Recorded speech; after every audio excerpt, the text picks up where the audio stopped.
हरे राम राम राम हरे हरे, हरे कृष्ण कृष्ण कृष्ण हरे हरे. ब्रह्मानन्दं परमसुखदं केवलं ज्ञानमूर्तिं द्वन्द्वातीतं गगनसदृशं तत्त्वमस्यादिलक्ष्यम् एकं नित्यं विमलमचलं सर्वधी साक्षिभूतं भावातीतं त्रिगुणरहितं सद्गुरुं तं नमामि. नमामि सद्गुरुं शान्तं सच्चिदानन्दविग्रहं पूर्णब्रह्मपरानन्दैशम् आनन्दीवल्लभं सद्गुरु सच्चिदानन्दं केवलं करुणाकरं ज्ञानयोगेश्वरं वन्दे ज्ञानदेवा.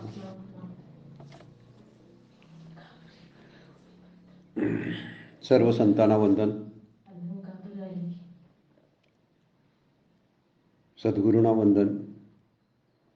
आपल्या सगळ्यांना वंदन करून आजच्या चिंतनाला प्रारंभ करूया. ज्ञानेश्वर माऊलींना प्रणाम करूया. आपण कालच्या चिंतनामध्ये 191 नंबरच्या ओवीपर्यंतचा विचार 6व्या अध्यायातील केलेला होता.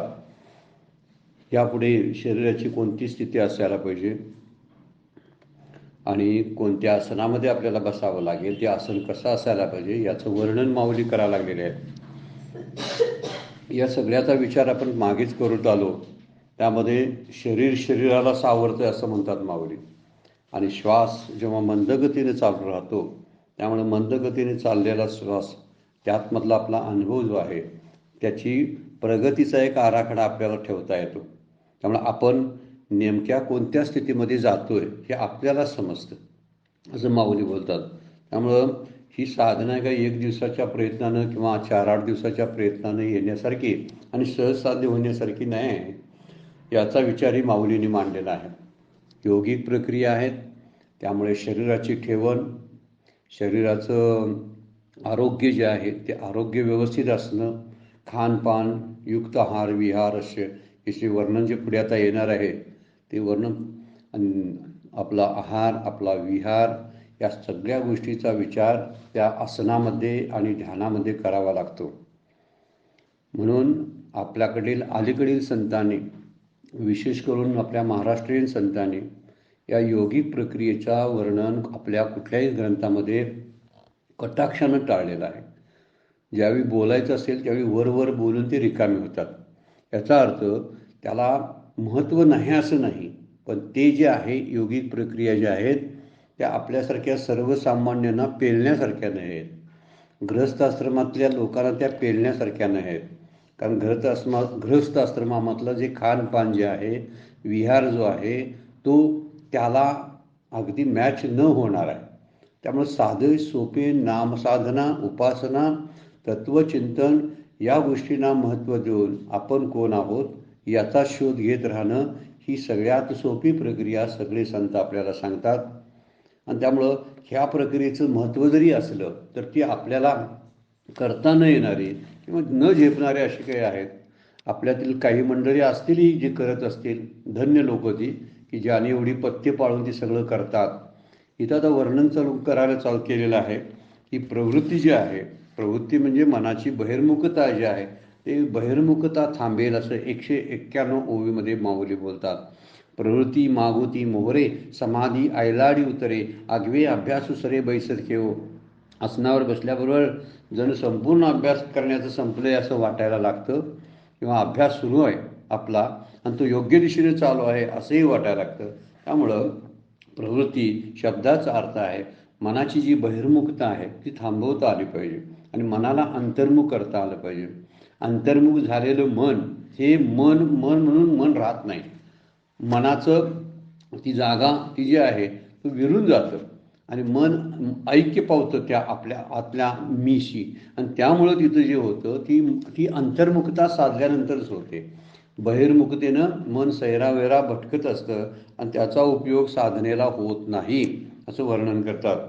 आता आसनाचं महत्त्व सांगायला सुरुवात करतात. मुद्रेची पौढी ऐशी तेची सांगिजे ना आता परियशी तरी उर्विया जगनाशी जळून निघाली. आता आसन मुद्रेचं महत्त्व जे आहे ते महत्त्व असे की दोन्ही मांड्या पोटऱ्यांना चिकटून घालाव्यात. हा पहिला प्रकार आहे, याला पद्मासन म्हणतात. माऊली काय म्हणतात, तरी उरू या जगनाशी जडून निघाली. एकमेकाला जडून म्हणजे चिकटून हे पाय दुमडून बसणं त्याला पद्मासन म्हणतात. आपली शारीरिक स्थिती कशी आहे पाहावी आणि मग पद्मासन घालावं. पद्मासन घालणारे खूप मंडळी आहेत आणि व्यवस्थित पद्मासन घालतात. पद्मासन घालण्याचा एक फायदा असा होतो की जे पाय मांड्या ज्या टेकून आपल्याला मुंग्या येतात ना पायामध्ये, त्या सहसा येत नाहीत. त्यामुळं त्याची एक रचना अशी तयार होते. दुसरी गोष्ट आहे, आपोआप आपली पाठ आणि मान ताठ राहते. त्या आसनामध्ये बसलं की स्वतंत्र प्रयत्न करावे लागत नाहीत. म्हणून पद्मासन किंवा अर्ध पद्मासनाला महत्त्व आहे योगाच्या प्रक्रियेमध्ये, बरं काय. इतर मग सुखासन शब्द आणि परत आपल्या संतांनी काढलेलंच आहे. सुखासन म्हणजे ज्या स्थितीमध्ये आपल्याला आरामात बसता येतं, कम्फर्टेबली बसता येतं, ते आसन घालणं त्याला सुखासन म्हणायचं. ज्या आसनामध्ये खूप वेळ आपण थांबू शकतो, किमान अर्धा तास पाऊण तास त्यामध्ये आपल्याला थांबता येईल, आणि अशा आसनाला सुखासन म्हणतात. इथं पद्मासनाचा विचार केलेला आहे. चरण तळे देवडी आधार द्रुमाची बुडी सुघटिते गाडी संचरी पहा. पुढे म्हणतात, दोन्ही पायाची तळवे वाकडे करायचे आणि आधार चक्राच्या वृक्षाच्या बुडाशी म्हणजे गुदद्वाराशी हलणार नाहीत अशा त्या टाचा बसवायच्या. त्या पायाचे तळवे जे आहेत ते बरोबर गुदद्वाराच्या खाली अगदी व्यवस्थित बसवायच्या. चरणतळे देवडी आधार द्रुमाची बुडी सुघटिते गाडी संचरी पहा. परमपूज्य खंडारकर महाराजांनी पुष्कळ मोठे मोठे अर्थ दिलेले आहेत. ज्यांना जिज्ञासा आहे त्यांनी परत आणि त्यामध्ये ज्ञानेश्वरीमध्ये जाऊन पाहावेत. आपण वरवरच्या अर्थ आता बघणार आहोत, कारण इथून पुढच्या ज्या योगिक प्रक्रिया पुढे कुंडलिनी सुरू होईल, त्या कुंडलिनीचा आपल्या जीवनाशी आणि आपल्या साधनेशी फार कमी महत्त्व आहे. असेल कुणाशी तर ती काही ठाऊक नाही, पण बरेच वेळा या वारकरी संप्रदायामध्ये किंवा आणखीन आपले जे संप्रदाय जे आपले आता आहेत त्या सगळ्या संप्रदायामध्ये याला फारसं महत्त्व दिलं गेलेलं नाही. याचा अर्थ याचं महत्त्व कमी आहे असं नाही, मात्र जे करण्याला अवघड आहे अशा गोष्टी आहेत आणि त्यामुळे तिथं बोललेलं आहे. सव्यतो तळे ठेविजे तेने शिवनीमध्ये पिढीजे वरी बैशतो सहजे वामचरण. पुढे काय म्हणतात 194मध्ये बघा, उजव्या पायाची टाच खाली ठेवून त्याच टाचेने शिवनीमध्ये पक्की रोवावी. त्यामुळे डाव्या पायाचा तळवा उजव्या तळव्यावर येईल, आपोआपच येतो तो. अशा पद्धतीनं आपण प्रयोग करायलाही जाऊ नये. आपल्याला जमत नाही असं गृहीत धरून आपण फक्त ओव्यांचा अर्थ, ओव्याचा अभ्यास म्हणून बघत जाऊया. आपण 195 नंबरची ओवी. गुद मेढरा अंतोथी चारी अंगुळे निगुती तेत सार्ध सार्ध प्रांती सांडोनिया. गुद व शिश्न यांच्यामध्ये जी 4 बोटे जागा असते त्यापैकी 1.5 बोट खालची आणि 1.5 बोट वरची जागा ती सावधानताने सोडून द्यावी.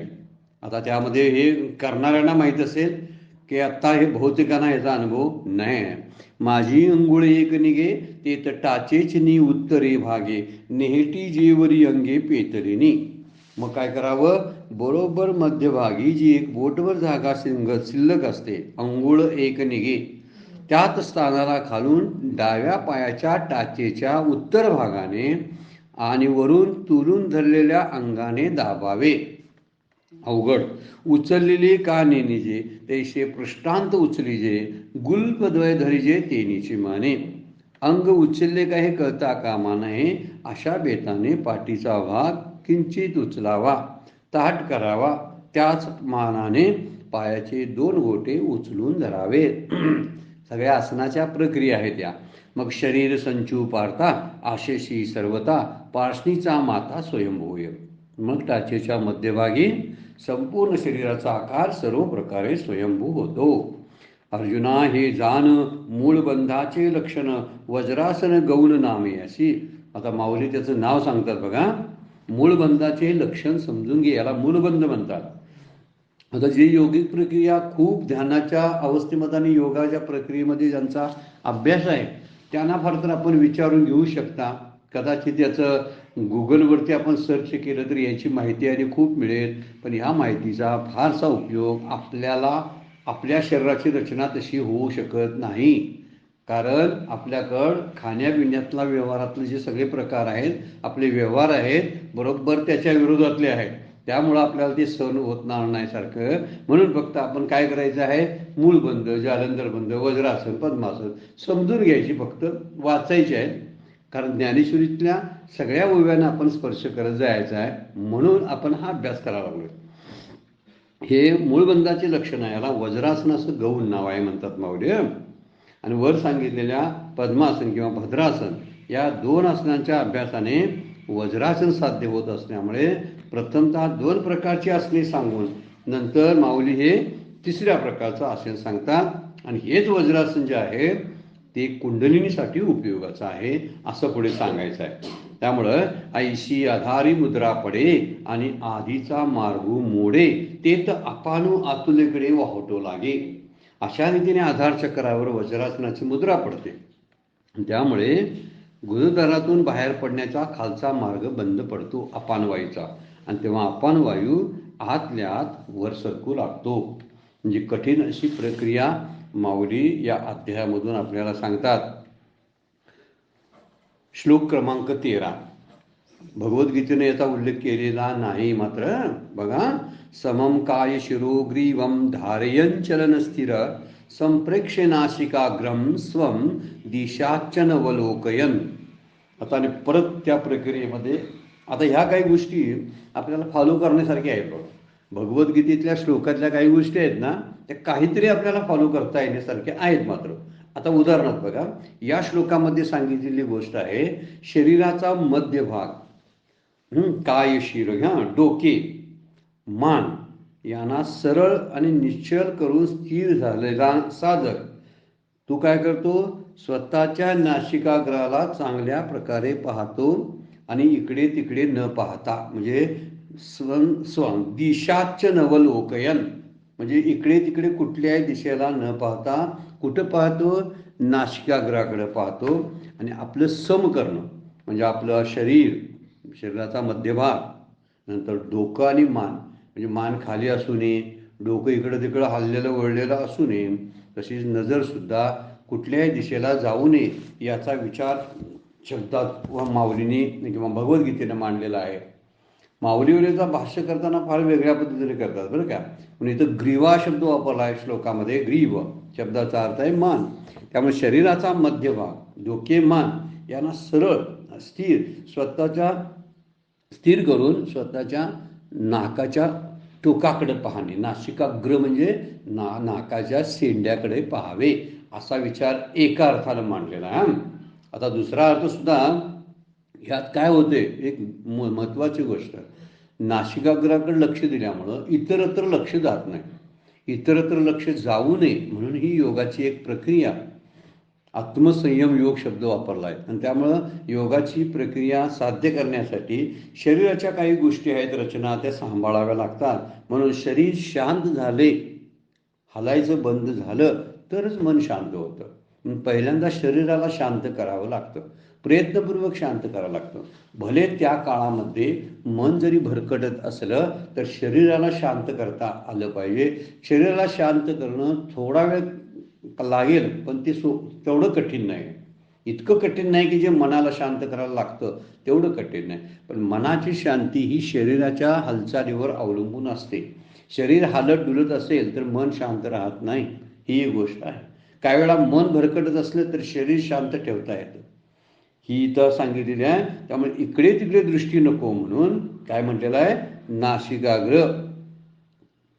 आता नासिकाग्राकडेच पाहणं हा ह्यातला उद्देश नाही बरं का. कशासाठी आपण ही पूर्वतयारी चालली, ध्यानात शिरण्याची पूर्वतयारी आहे. त्यामुळे ध्यानात जाणे हा मूळ उद्देश आहे, नासिकाग्र पाहणे हा उद्देश नाही. आणि दुसरे साधन आपल्याला करता येईल, शांतपणे बसता येईल आपल्याला. आणि त्यानुसार आपल्याला हे जे सांगितलेलं आहे ना, नासिकाग्राकडे लक्ष ठेवणं वगैरे, हे जर असं कठीण वाटत असलं आपण डोळे मिटून सुद्धा बसू शकतो. म्हणून आता त्यामध्ये आणि नासिकाग्र कोणतं, काही मंडळी त्याबद्दल बोलताना म्हणतात की भ्रूमध्याचा जो भाग आहे, म्हणजे जिथून भोवया येते त्या भोवयापासून नासिका जिथून सुरू होते, ज्या ठिकाणी नाक सुरू होतं त्याला नासिकाग्र शब्द काही जण वापरतात. आणि काही जण म्हणतात नाकाच्या शेंड्यावरचा भाग म्हणजे नासिकाग्र. आता दोन्ही बरोबर आहेत, म्हणजे त्यामध्ये सहस्त्राधार चक्र जे आहे भुवयेच्या मध्ये तिथंही लक्ष ठेवावं असे काही जण बोलतात. आणि काही जण म्हणतात जिथं नाकाचा शेंडा आहे त्या शेंड्यावरती डोळे अर्धोन्मिलित असावेत, म्हणजे अर्धे उघडलेले अर्धे मिटलेले, अशा स्थितीमध्ये नाकाच्या शेंड्यावर पाहावं असं वर्णन केलेलं आहे. आपण आता माऊलींनी लिहिलेल्या ओव्या कोणत्या प्रकारच्या आहेत आपण लक्षात घेऊया बघा. तव कर संपुट अपैसे वामचरणी बैसे भाऊमुळी दिशे थोरीवारी. काय होतं, दोन्ही हाताचे तळवे असे द्रोणाकार करावे, म्हणजे मांडीवर ठेवायचे. वामचरणी बैसे द्रोणाकार होऊन आपोआपच डाव्या पायावर बसतात. तेव्हा भाऊचे मूळ खांदे जे असतात त्यामुळं ते खांदे वर उचलले जातात आपोआप. थोरीवाली बाहुमुळी दिशे थोरीवाली, म्हणजे हळूहळू ते खांदे वर उचलायला मदत होते. म्हणजे थोडेशी खांदे वर केलेले बरे. केव्हा खांदे वर होतील, जेव्हा द्रोणाकार अशी आपण दोन्ही हात तळवे वरती करून मांडीवर ठेवू ना, त्यावेळी आपोआपच खांदे वरती होतात. ही आपली नेहमीची प्रक्रिया, बऱ्याच जणांना ही माहिती असावी. माझे उभारलेले दंडे शिरकमळ होय गाडे नेत्रद्वारीची कवाडे लागो पाहते. आता अशा उचललेल्या दंडाकार खांद्यात शिरकमळ बळकट होते, म्हणजे डोकं स्थिर होतं आणि डोळ्यांच्या पापण्या आपोआप मिटू लागतात. अशी स्थिती झाली की डोळे उघडावेसे वाटत नाहीत. वरचिले पाती धरती तळीची तळी पुंजाळती, तेथे अर्धोन्मिलित स्थिती उपजेते. वरची पापणी खाली येते, खालची खालीच विकसित होते आणि त्यामुळे अर्धी उघडी अशी त्या डोळ्याची अवस्था होते. अर्ध उघडलेलं अर्ध झाकलेलं. दिटी राहुनी आतुलीकडे बाहेर पाऊल घाली कोडे, ते ठाऊ पडे नासागरी पापिटी. आणि डोळ्याची दृष्टी डोळ्यात अंतर्मुख राहुनी कौतुकाने बाहेर पाऊल टाकते, म्हणजे थोडंसं बघणं पण चालू असतं. आणि नासगळारूपी पीठ आहे त्या ठिकाणी नेमकं तेच पाऊल पडतं, म्हणजे नाकाच्या शेंडावर डोळ्याची दृष्टी स्थिर राहते. आता या ठिकाणी डोळे अर्धोन्मिलित ठेवायला सांगितले. त्याचं कारण आहे बरेचसे लोक ध्यानात जाताना झोप येण्याची शक्यता असते, मग झोपू नये म्हणून अर्धे डोळे उघडायचे. मग आता अर्धेच का उघडायचे, तर बाहेर सगळं लक्ष जाऊ नये. डोळे पूर्ण उघडले तर समोरचं दृश्य आपल्या आतमध्ये मनामध्ये स्थिर होण्याची शक्यता आहे, म्हणून अर्धे उघडायचे आणि अर्धे मिटायचे.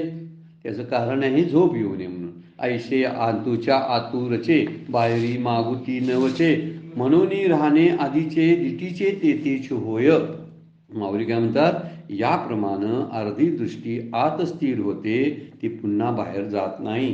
म्हणून अर्ध्या दृष्टीचेच नासागराच्या ठिकाणी राहणे होते.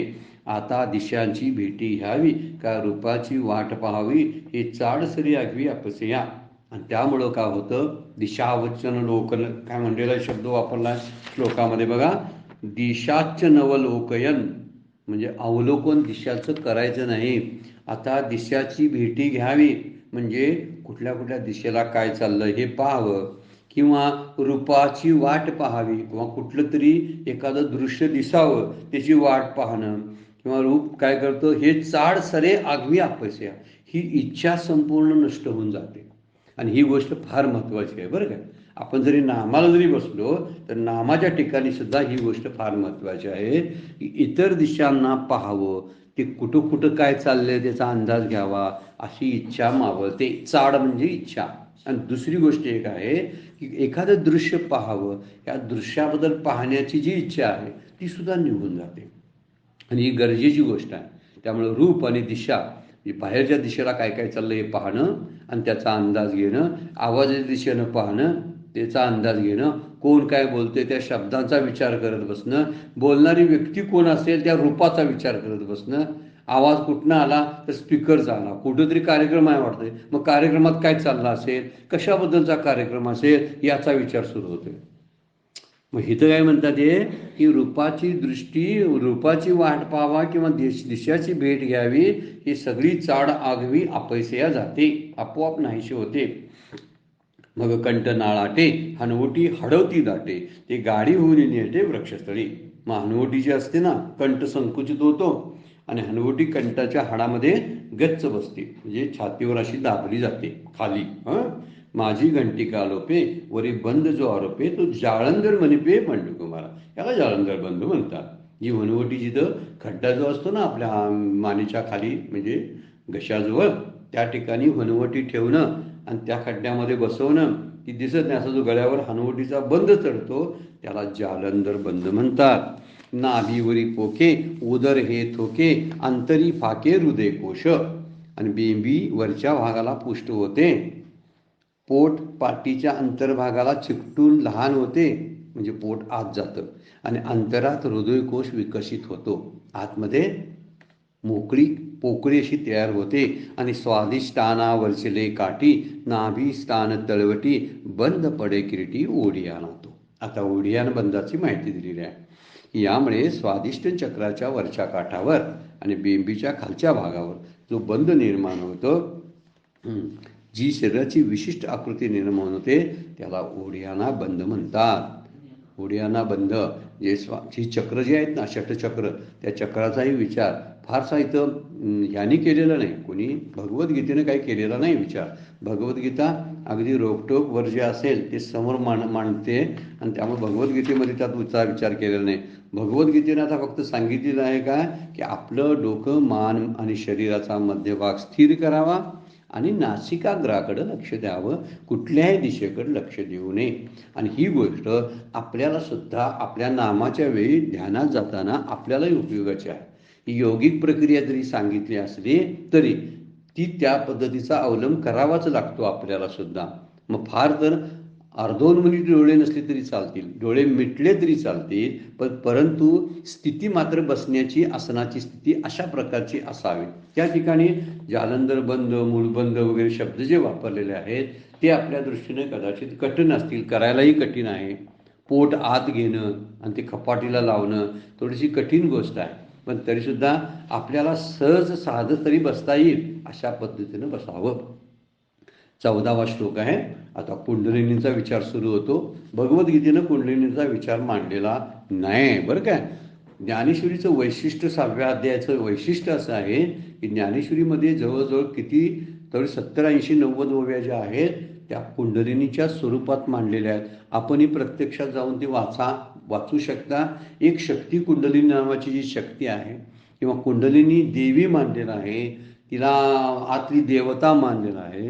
ही म्हणे सुप्त अवस्थेमध्ये असते आणि अशा आसनामध्ये बसल्यानंतर ती म्हणे जागृत होते.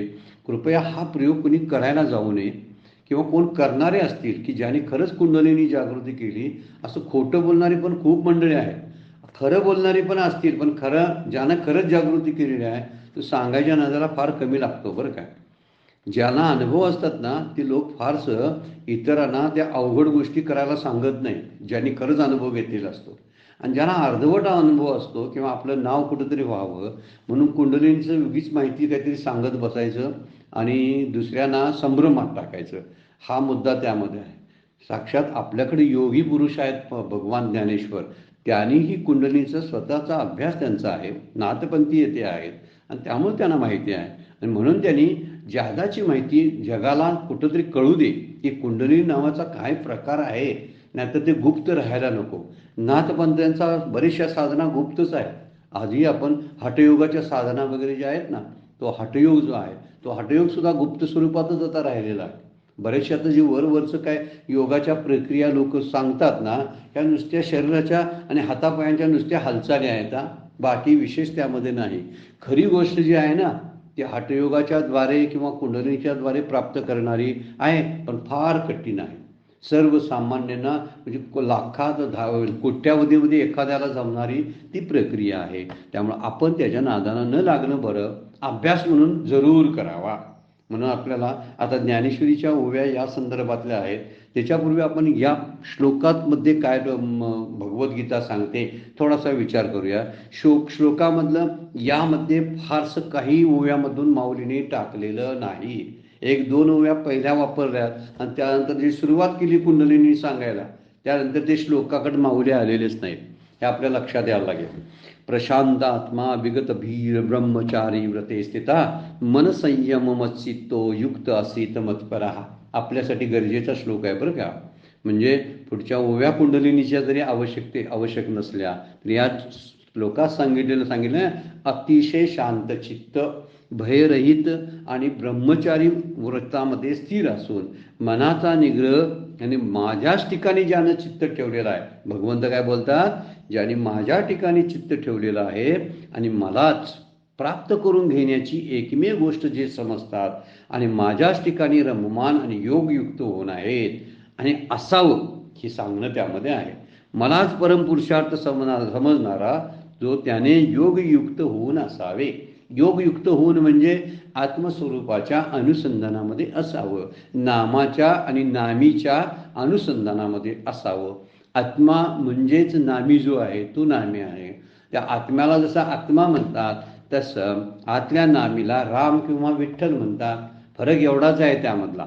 नामी तोच आहे की ज्याला स्वरूप किंवा आत्मा असा शब्द जो वापरलेला आहे, ब्रह्मतत्व ते तत्व आणि रामकृष्ण विठ्ठल दत्त हे दोन्ही समान आहेत.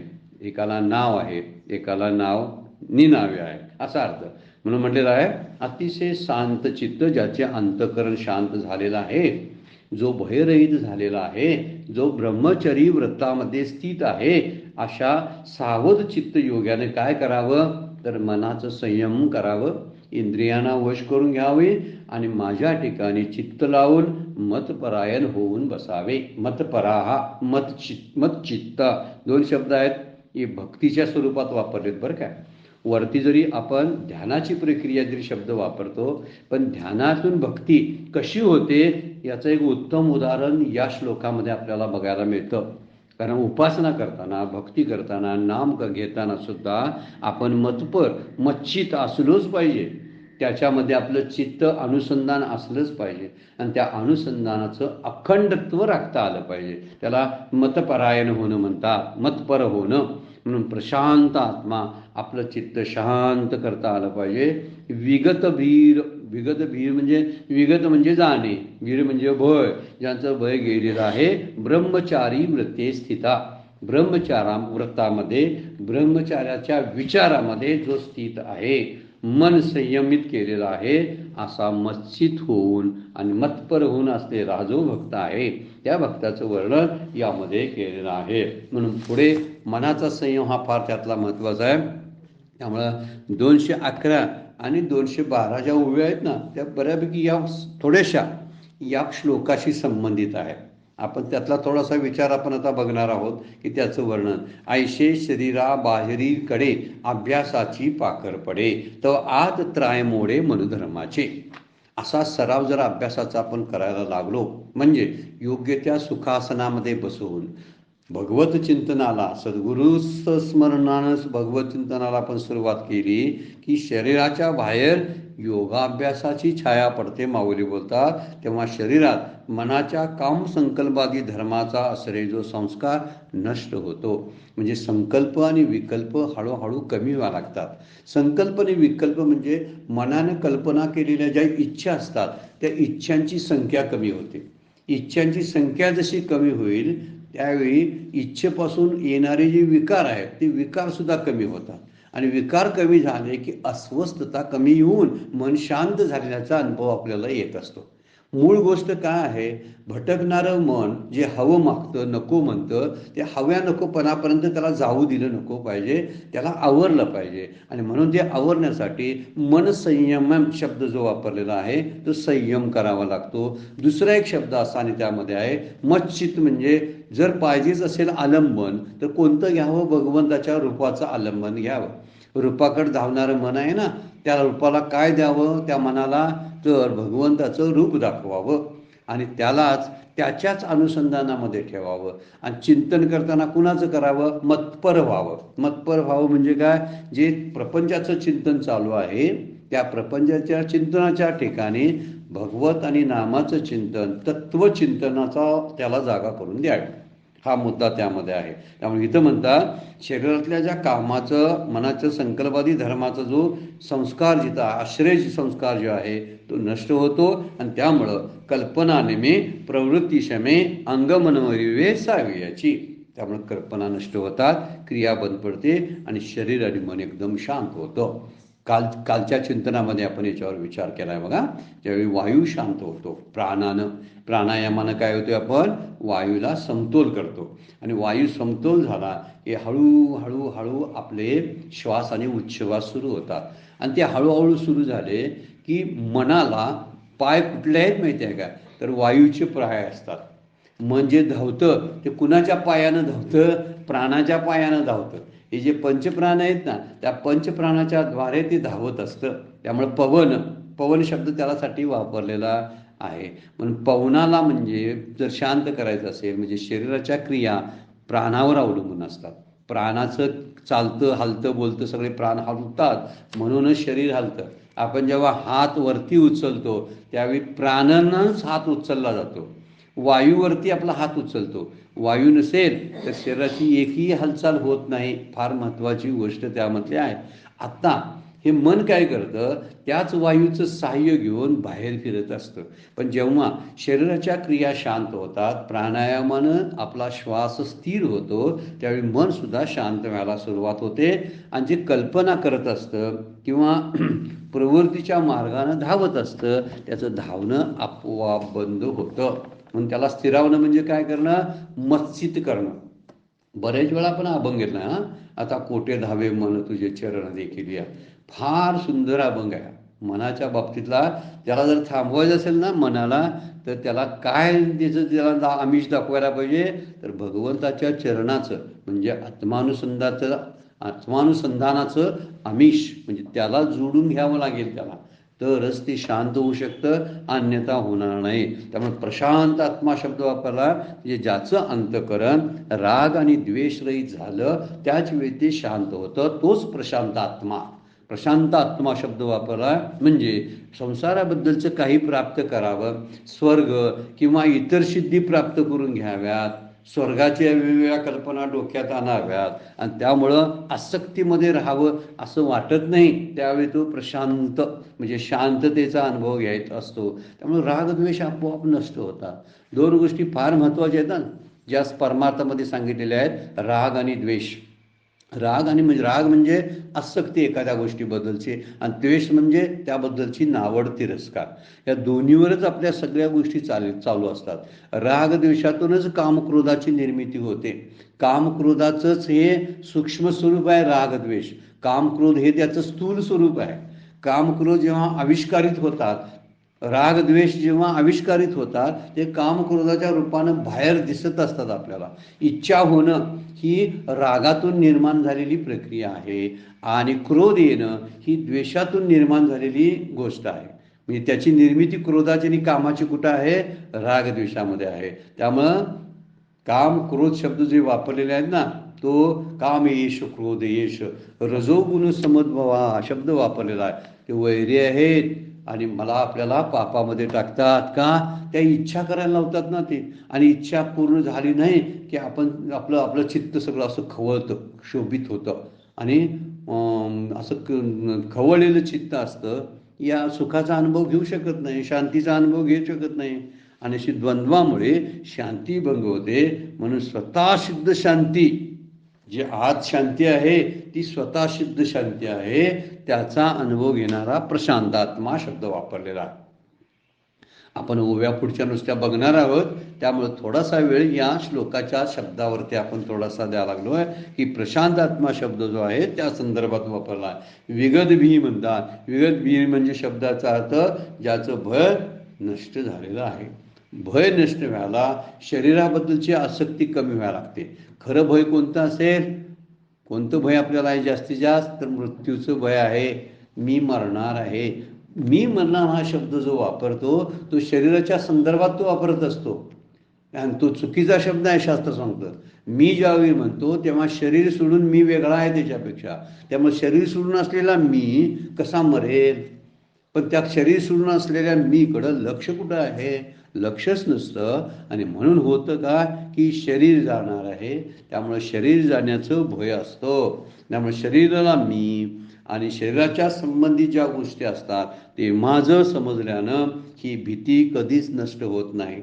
बऱ्याच वेळा शरीराचं दुःखाचं भय, रोगाची भीती, दुसरी गोष्ट देहाच्या अहंकारातून निर्माण होणारं निंदा, अपमान याचं भय.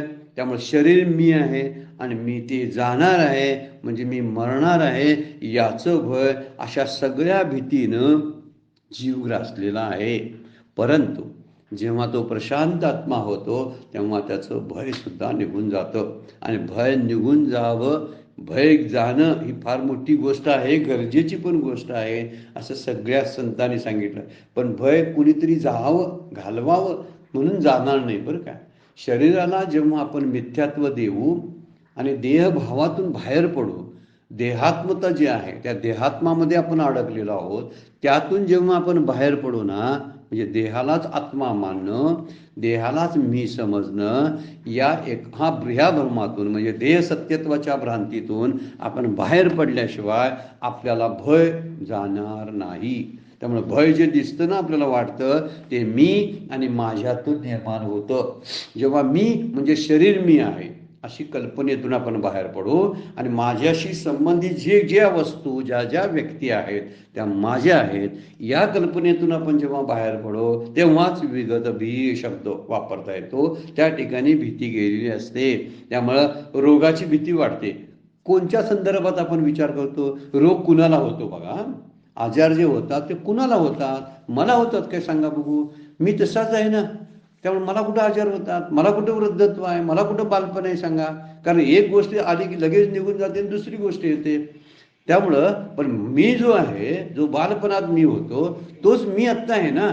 तरुणपणातही मी आहे, वृद्धत्वात मी सुद्धा मी आहेच, पण शरीर नाही ना. बालपणी शरीर वेगळं होतं, तरुणपणी शरीर वेगळं होतं, वृद्धत्वामध्ये शरीर वेगळं आहे. म्हणजे शरीराच्या रचना बदलतात. म्हणून रोग कुणाला होतात, आजार कुणाला होतात? शरीराला होतात. पण तो काय म्हणतो? मला आजार होता. हे तर भ्रांतीमुळे बोलतोय बरं काय. म्हणून देहाची सत्यत्व जोपर्यंत आहे त्यामुळे रोगाची भीती राहतेच. मला आजार होणार आहे, आता आजार होणार आहे म्हणून काय त्याची काळजी घेऊन ये शरीराची, असा काय अर्थ नाही आहे. शरीराची काळजी जरूर घ्यावी, पण काळजी घेताना त्याच्याकडे पाहत म्हणावं हे एक दिवशी जाणार आहे, असं कायम त्याचं चिंतन करता आलं पाहिजे. जे माझ्याकडं दृश्यरूपानं मला दिसतं, मला दृश्यरूपानं आणि माझ्या पंचविषयाच्याद्वारे, पंच इंद्रियांच्या, दश इंद्रियांच्याद्वारे अनुभवाला येतं, हे सगळं जग नाशवंत आहे. असे जगाचं आणि देहाचं मिथ्यात्व जेव्हा समजायला लागेल त्यामुळे भय निघून जाईल ना. माझ्याकडून वियोग होणार आहे, माझा कोणापासून तरी वियोग होणार आहे. आता संयोग झाला होता ना, संयोग झाल्याशिवाय वियोग होतोय का सांगा बघू? संयोग नसेल तर वियोग होणारच नाही. त्यामुळे संयोगामुळं योग होणार हे मात्र कायम लक्षात ठेवायचं. का? एक दिवशी संयोग झाला, मला माझ्या पोटी मुलं जन्माला आली, म्हणजे मुलांचा आणि माझा संयोग झाला ना. आता संयोग झाल्यानंतर काही दिवसानंतर ज्याचा संयोग होतो त्याचा वियोग ठरलेला आहे. असं शास्त्राचं का उदाहरण आपल्याला आपल्या रोजच्या जगण्यातलं उदाहरण आहे. जे येतं ते जातं, जे जुळून येतं ते पिसकटतं सुद्धा. ह्या सगळ्या गोष्टी फार महत्त्वाच्या आहेत. त्यामुळं कोणती गोष्ट चिरकाळ टिकणारी तर नाही, तसा माझा देह आहे. मग मी कुणाला भिऊ? मृत्यूचं भय. कशाबद्दल मृत्यूचं भय घेऊ? मलाच फक्त मृत्यू येणार आहे का माझ्या शरीराला? हा फार महत्त्वाचा मुद्दा आहे. मग शरीराचा मृत्यू टाळणारे किती जण, कोणी कोणी टाळलेत? तर फार मोठे ऋषीमुनी, त्यांचे आयुष्य मोठी असतील. अगदी ब्रह्मादी देव सुद्धा आहेत, इंद्रादी देव सुद्धा आहे, त्यांना पण आयुष्य आहे. असं मी एकदा बोलता सद्गुरूशी बोलताना बोललो. तर बोलताना म्हटलं, खरंच ईश्वराला पण आयुष्य आहे का? तर आमच्या बोलण्यातून निघालं ते ईश्वराला पण आयुष्य आहे. ईश्वर ही कल्पनाच मांडलेली आहे आणि ती कल्पना सुद्धा जातेच ना. माझ्या समजुतीसाठी ईश्वर नावाची कल्पना मांडलेली आहे. वास्तविक एकमेव अद्वितीय ब्रह्म सगळीकडे भरून उरलेला आहे. मग ईश्वराने कुठं आहे? जर जीव आहे म्हणून ईश्वर आहे, जीव नसेल तर ईश्वरही नाही. प्रत्येकाला आयुष्य आहे, प्रत्येकाला काळानं ग्रासलेला आहे. म्हणून काळाचं भय मानणं मूर्खपणा आहे ना. काळ त्याचं काम करत असतो, त्याचं भय कसं बाळगायचं सांगा बघू? उलट काही गोष्टी चांगल्याच करतोय ना. माझं आता जुनाट झालेलं शरीर तो घेऊन जातो बघा. जर आपल्याला असं कोणतरी भेटलं तर तुझी फाटकी कपडे घेऊन जातून तुला नवीन कपडे आणून देतो म्हटलं तर आम्ही काय म्हणून त्याला हे माझ्यावर अन्याय करायला असा, मी फाटकी कपडे, माझं प्रेम आहे त्याच्यावरती, तू माझी फाटकी कपडे अजिबात घेऊन जाऊ नकोस, असं जर मी कोणाला तरी म्हणायला लागलो, किती मूर्खपणाचं आहे ते.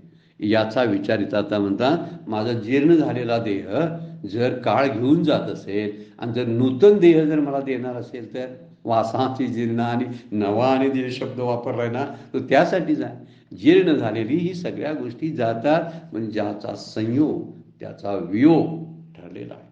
नवरा बायको एकत्र येतात लग्नाच्या निमित्तानं आणि मृत्यूच्या नंतर त्यांचं विलगपण होतं. माझे सद्गुरू सांगतात, दोघं जण नवरा बायको आहेत, त्यातलं एक कोणतरी अगोदर एक कोणतरी नंतर जाणार आहे. मला दोघांनी तयारी ठेवायला नको काय? मग भय राहील काय सांगा बघू? माझी बायको माझ्या अगोदर गेली तर, माझा नवरा माझ्या अगोदर गेला तर, आणि जाणारच आहे, गेला तर कसं काय, कल्पना कुठं करायची आहे? खरंच आहे, समोर आपण बघायला लागलोय तसं. मग ह्याच्यासाठी काय करावं? मृत्यूची चिंता करण्यापेक्षा, त्याचं भय बाळगण्यापेक्षा त्याचं चिंतन करावं. मृत्यू काय आहे एकदा समजावून घ्यावा. त्यामुळं मग काय होतं, विगत भय झालेला जो असतो त्याला शरीर जाणार आहे, नाशिवंत आहे अशी त्याची खात्री पटलेली असते. ही खात्री एकदा करून घ्यावी लागते आणि एकदा आपण अशी खात्री करून घ्यायला लागलो तर निश्चितपणे आपल्याला मृत्यूचं भय जाऊ शकतो. म्हणून मृत्यूचं भय जाण्यासाठी शरीराची, देहाची आसक्तीच कमी व्हायला लागते. त्यासाठी विगत भी झालेला जो असतो हा उच्च दर्जाचा साधक या श्लोकामध्ये मांडलेला आहे. आता 14व्या नंबरच्या श्लोकावरचं आपण अजून चिंतन सुरू आहे. वेळ संपलेला आहे. पुढच्या चिंतनामध्ये आपण कुंडलिनीच्या संदर्भात असणाऱ्या ओव्या पाहणार आहोत आणि याच श्लोकावरचं आणखीन थोडंसं चिंतन पाहणार आहोत. आपल्यासाठी ते गरजेचं आहे. कुंडलिनीच्या ओव्यांचे अर्थ पाहत आपण फक्त जाणार आहोत, कारण त्याचा आपल्याला फारसा उपयोग नाही. ज्यांना उपयोग होत असेल त्यांनी विशेष अभ्यास, विशेष मार्गदर्शनाकडून करून घ्यावा. त्यांना इंटरेस्ट आहे. वास्तविक इंटरेस्ट दाखवण्यातही अर्थ नाही, कारण त्याचा उपयोग होत नाही. आजची सेवा सद्गुरूंच्या चरणी, भगवान ज्ञानेश्वरांच्या चरणी अर्पण करून विराम घेऊया. पुंडलिक वरदारी विठ्ठल श्री ज्ञानदेव.